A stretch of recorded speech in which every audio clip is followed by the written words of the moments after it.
So, guys, Goodluck Jonathan had revealed that the former president Muhammadu Buhari was once nominated as a Boko Haram negotiator. And many people have been reacting.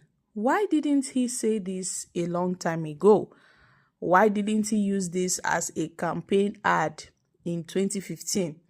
While others are saying even if he said so, many Nigerians would not believe him. But we were quite aware. We were aware of what happened during the Chibok girl saga and the rest and what happened after. It was in 2015, before the elections, all these things happened. So my country people, what can we say? According to Jonathan, Buhari did not end Boko Haram despite the nomination as a peace negotiator, that he thought the problem would have been solved, but to date, the problem has not been solved. It's the issue of the Chibok girls.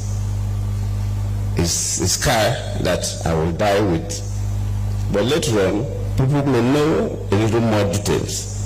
And that's also to do with the Boko Haram. What do they really want? Of course, our chairman raised the issue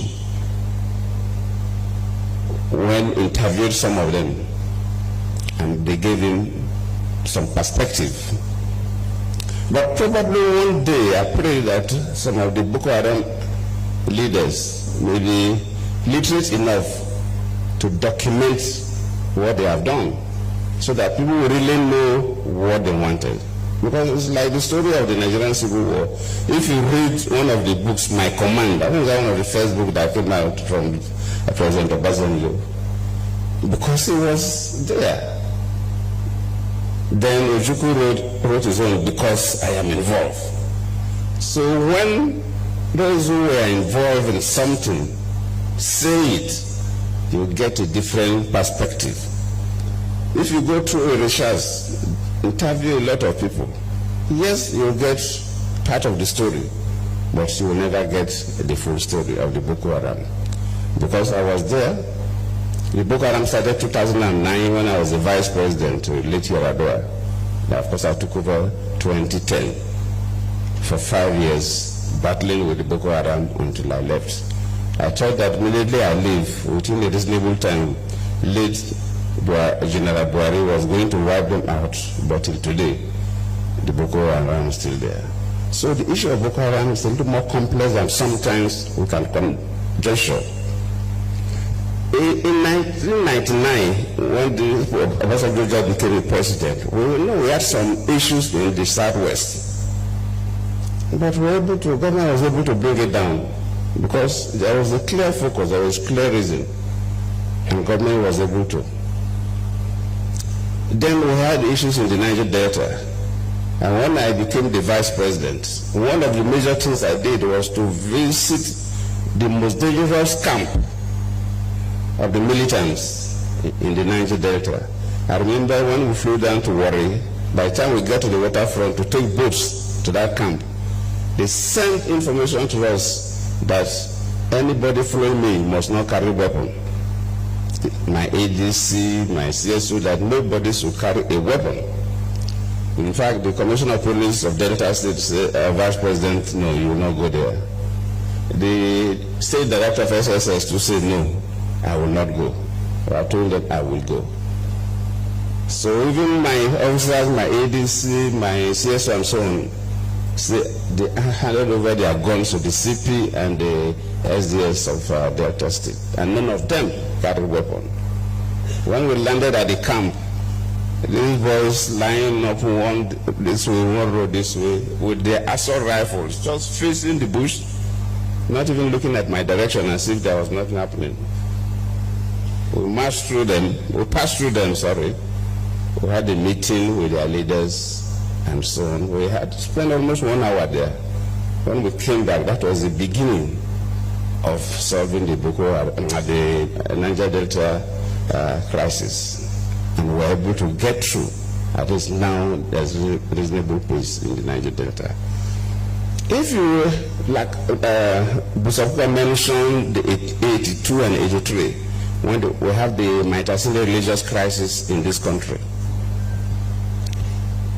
from research, the Mintasile religious crisis, when some of them were arrested and analyzed and interviewed, they came from parts of the Sahel area between Nigeria and outside Nigeria, where we had major drought within that period, and the river pest disease that wiped out so many cattle, and so many young people from these areas migrated to the cities, Maiduguri and others, and they had no skills and nothing to do, and they were able to be recruited and cause havoc.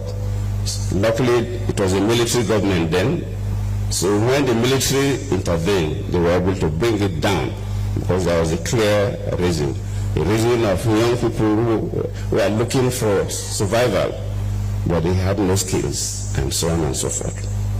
So if you put all these things together, you begin to say, this Boko Haram, why is it that from 2009 till date, we've not been able to resolve the crisis of Boko Haram?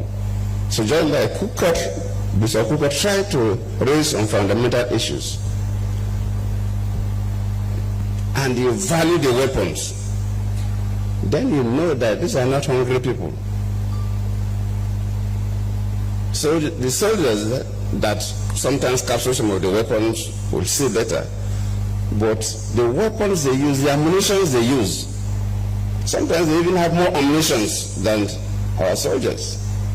So it doesn't show that they're hungry people. And where are these guns, sophisticated weapons coming from? And you begin to see that the external hands are also involved, especially when I was president. So it's a bit complex. And it's not a matter of a single story. But I believe as a nation, we have to look at the concept of Boko Haram and approach it differently from the conventional.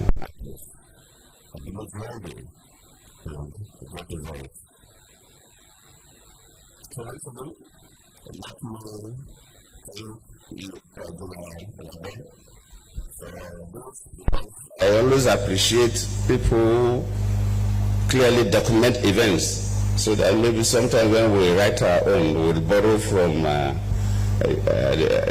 your documentation. And I believe that all the military officers who are involved in this Boko Haram saga should be able to give us information about what the Boko Haram stood for. If it is only about hunger, because we try different options, I don't need to give a sermon. It will look as if I'm trying to defend my own government. That will come up later when we will document, we'll write our books.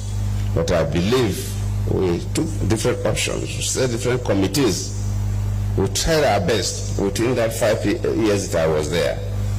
I believe late Buhari too must have tried his best, because one of the committees we set up then, the Boko Haram nominated Buhari to lead their team to negotiate with government. So I was feeling that if they nominated Buhari to represent them and have a discussions with the government committee, then when Buhari took over, it could have been an easy way to negotiate with them, and they would have handed over their guns, but it was still there till today. I believe the government, luckily the defense minister is here. The service chiefs all are represented here. I think we will need a slightly different approach, and God willing, we will be able to resolve this crisis. I thank you all.